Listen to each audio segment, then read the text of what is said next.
देखो बाबू, अब आपको बात बताते एक नया टॉपिक है आपको बॉडी आंत के बारे में, ठीक है ना।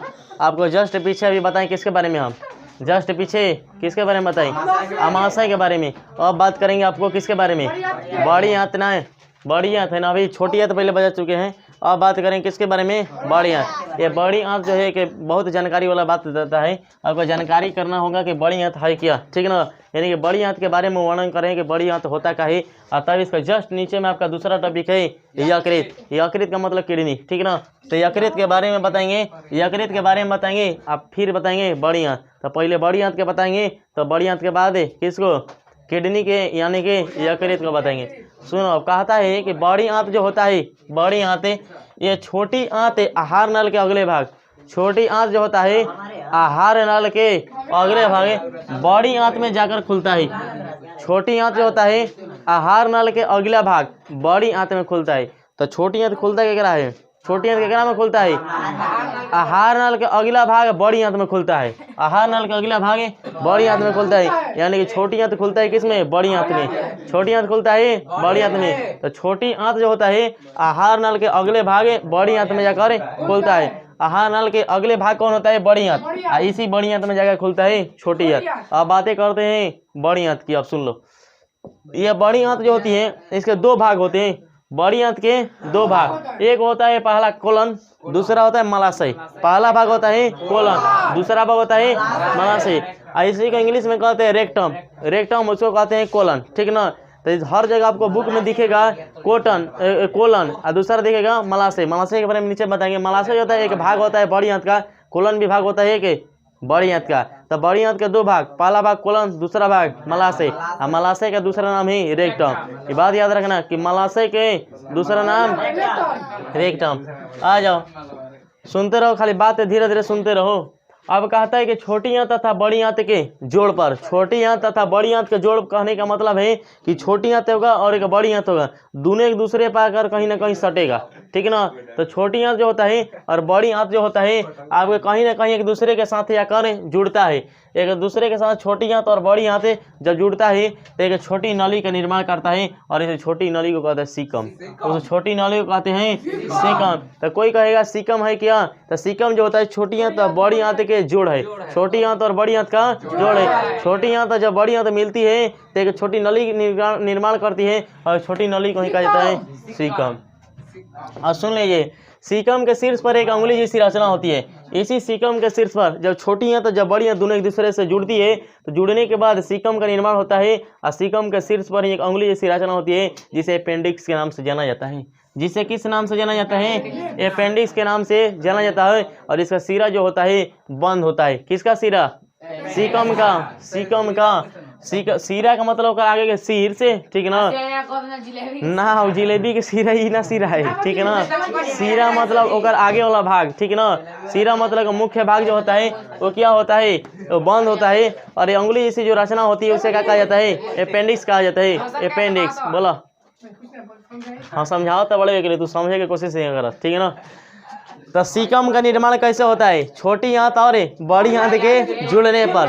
जब छोटी आंत बड़ी आंत जुड़ती है तो सीकम का निर्माण होता है। और सीकम एक छोटी नली होती है और सीकम के शीर्ष जो होता है बंद होता है और सीकम पर एक अंगुली जैसी रचना होती है। उस अंगुली जैसी रचना को क्या कहते हैं, अपेंडिक्स के नाम से जाना जाता है। और अपेंडिक्स का इसका कोई काम नहीं होता है शरीर में, जिस कारण से इसे अवशेषी अंग के नाम से जाना जाता है। यानी कोई इसका काम नहीं होता है तो उस अंग को कहा जाता है अवशेषी अंग। तो इस तरह से अपेंडिक्स जो होता है इसका शरीर में कोई काम नहीं होता है, जिस कारण से इसे अवशेषी अंग के नाम से भी जाना जाता है, ठीक है ना, अवशेषी अंग। अब कोई पूछेगा कि सीकम पर एक अंगुली जैसी रचना होती है जिसे क्या कहा जाता है, अपेंडिक्स। कहीं कोई इसका काम होता है ना, अगर काम नहीं होता है तो इसका नाम क्या है, अवशेषी अंग। इसका नाम होता है अवशेषी अंग। अपेंडिक्स जो होता है उसका कोई काम नहीं होता है, जिस कारण से इसे अवशेषी अंग के नाम से जाना जाता है। अब सुनिए बाबू, कोलन, जो कोलन भाग किसका था, बड़ी आंत का। और आपका मलाशय भी भाग किसका था, बड़ी आंत का। तो कोलन हो गया, दूसरा हो गया मलाशय। तब आता है कोलन का भाग। तो कोलन तीन भागों में बांटा होता है। पहला होता है ऊपरी गामी कोलन, अनुप्रस्थ कोलन और अधोगामी कोलन। ऊपरी गामी कोलन, अनुप्रस्थ कोलन, एक अधोगामी कोलन। ऊपरी गामी कोलन, अधोगामी कोलन, अनुप्रस्थ कोलन। तीनों कोलन का नाम याद रखना है। कोलन कितने भागों में बांटा होता है, तीन भागों में। पहला भाग अधोगामी कोलन, अनुप्रस्थ कोलन और एगो ऊपरीगामी कोलन, ऊपरीगामी कोलन अनुप्रस्थ कोलन अधोगामी कोलन। ये किसके भाग हैं? कोलन के भाग हैं। कोलन के 3 भाग कौन कौन? ऊपरीगामी, अधोगामी, अनुप्रस्थ। ठीक है ना, तीनों भाग बाबू याद रखना। आ जाओ, अधोभागी जो कोलन होता है अधोभागी कोलन, अधोगामी कोलन, अधोगामी एक ऊपरीगामी है, अनुप्रस्थ कोलन है, तीसरा है आपका अधोगामी कोलन। तो जब का अधोगामी जो कोलन होता है ये किस में खुलता है? मलाशय में। तो ये बात याद रखना कि अधोगामी कोलन जो होता है मलाशय में खुलता है। और मलाशय होता का है? बड़ी आंत का भाग होता है। बड़ी आंत का भाग होता है, बड़ी आंत के 2 भाग, एक होता है कोलन, दूसरा होता है मलाशय। तो वही जो मलाशय होता है उसी मलाशय में जाकर ये खुलता है कौन? अधोगामी कोलन। तो अधोगामी कोलन के क्रम में जाकर खुलता है मलाशय में। और जैसे ही मलाशय में खुलता है अधोगामी जो कोलन जाके तो अंत में मल द्वार के द्वारा शरीर के बाहर भी खुलता है। यही जो होता है अधोगामी कोलन। तो अधोगामी कोलन 2 तरीके से खुलता है, एगो जाकर मलाशय में खुलता है, एगो शरीर के बाहर खुलता है। और शरीर के बाहर खुलता कैसे है? तो मल द्वार के द्वारा। मल द्वार जो होता है, जब होता है मल द्वार तो उसी मल द्वार के रास्ते जाता है। तो अधोगामी खोलन जो होता है किसमें खुलता है? शरीर के बाहर, शरीर के बाहर खुलता है। तो अधोगामी कोलन जो होता है 2 तरीके से खुलता है। पहला जो होता है किसमें खुलता है? मलाशय में खुलता है, और दूसरा शरीर के बाहर। कोई पूछेगा शरीर के बाहर कब खुलता है? जब मल द्वार जाता है तब खुलता है। मल द्वार के रास्ते जब जाता, मल द्वार के रास्ते मल द्वार जब जाता है तब उसमें शरीर के बाहर कौन खुलता है? अधोगामी कोलन। अधोगामी कोलन फिर कहाँ खुलता है? मलाशय में। तो मलाशय में अधोगामी कोलन खुलता है, फिर कहाँ खुलता है? शरीर के बाहर खुलता है। अब आ जाओ, अगर आपका अपचा भोजन है जो पच नहीं पाया तो चला गया इलियम में। कहाँ चला गया? इलियम में। अंतिम रूप से पाचन क्रिया इलियम में ही होती है, और इलियम के बाद सीधा जाता है आगे मल द्वार के रास्ते, मल द्वार के रास्ते शरीर के बाहर निकल जाता है वो अपचा भोजन। तो जब भोजन पच गया चाहे अपचा ही, दोनों कंडीशनों में, ठीक है ना। तो अपचा भोजन जो होता है इलियम से होते हुए कोलन में से होते हुए, इलियम में से कहाँ आया? कोलन में। इलियम से होते हुए कोलन में से होते हुए, यानी कि इलियम से कोलन में होते हुए वो मलाशय में पहुँचता है। जो अपचा भोजन होता है वो जाके इलियम में रहता है। तो इलियम में रहने के बाद वो आता है कोलन में, और कोलन से होते हुए चला जाता है मलाशय में। और मलाशय मतलब बड़ी आंत में। कहाँ चला जाता है? बड़ी आंत में भोजन। तो भोजन जो अपचा भोजन होता है वो रहता है इलियम में, और इलियम से जाता है कोलन में, कोलन में से होते हुए चला जाता है मलाशय में। और जब ये मलाशय में जाता है तो मलाशय में जाने के बाद ये बड़ी आंत के जो मलाशय में अपचा भोजन जैसे ही जाता है, जो अपचा भोजन है बड़ी आंत के मलाशय वाले भाग में जैसे ही जाता है ये अपचा भोजन है, तो इसमें अतिरिक्त जल भी पाए जाते हैं। यानी कि भोजन जो होते हैं अपचे भोजन है उसके अतिरिक्त उसमें जल भी पाए जाते हैं। यानी कि भोजन का भी, अपचा भोजन का भी अवशोषण करता है, और साथ साथ जल का भी अवशोषण करता है। और जल कहाँ से अवशोषण करता है? उसी अपचे भोजन में जो जल पाया जाता है उसी अपचे भोजन से क्या करता है? जल भी क्या करता है? अवशोषित करता है। केवल मलाशय, ठीक है ना। तो मलाशय में अपचे भोजन के साथ साथ उसमें जल का भी अवशोषण होता है, और जल पाया जाता है किससे खींचा जाता है? अपचे भोजन से। तो अपचे भोजन से आपको क्या क्या मिला? आपको अपचे भोजन से का अपचा भोजन तो मिलवे किया, साथ साथ इसके जल का भी अवशोषण हुआ। अवशोषण करता कौन है? मलाशय। और मलाशय किसका भाग बाबू होता है? बड़ी आंत का, ठीक है ना, बड़ी आंत का। और अंत में जो अपचा भोजन है वो मल के रूप में अस्थायी तौर पर, अस्थायी रूप से नहीं, मल के रास्ते जो अपचा भोजन है अस्थायी रूप से जाके मलाशय में मौजूद हो जाता है। उसमें से भोजन जो अपचा है उस भोजन का अवशोषण किया जाता है, और उसमें जो आपके जल होते हैं उसका भी अवशोषण किया जाता है।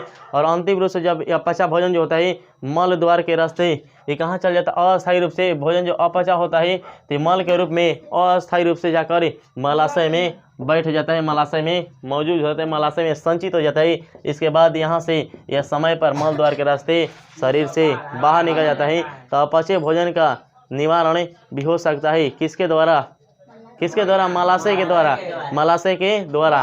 तो बात कैसे हुई? देखो कैसे बात हुई।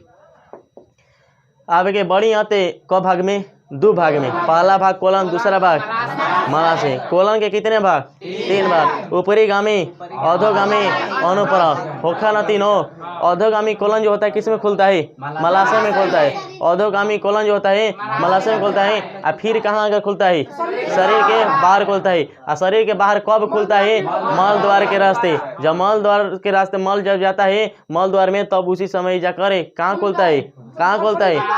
शरीर के बाहर खोलता है। कौन खोलता है? अधोगामी कोलन, अधोगामी कोलन, ठीक है ना। तो अभी इतना बात हुआ। अब बात रहता है कि बड़ी आंत में आपके मलाशय जो होता है, बड़ी आंत के मलाशय, उसमें अपचे भोजन का भी अवशोषण होता है। तो अगर आपका अपचा भोजन है तो जाता है आपके किस में?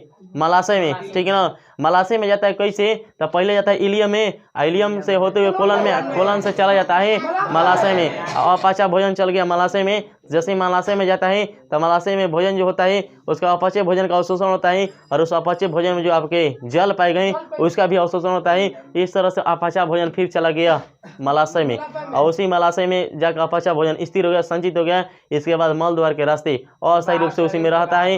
अस्थायी रूप से रहने के बाद उसे मल द्वार के रास्ते वहाँ से मलाशय से शरीर के बाहर चला जाता है। कौन? अपचा भोजन। तो इस तरह से ये बड़ी आंत के छोटा स्वरूप बताएंगे। ये बड़ी आंत के है के बारे में छोटा स्वरूप बताएगा, ठीक ना। अब आपको छोटा सा रूप में यकृत के बारे में पढ़ाना है। यकृत है क्या? यकृत, ठीक ना। हाँ, किडनी। सुनो बाबू, यकृत के बारे में बताते हैं।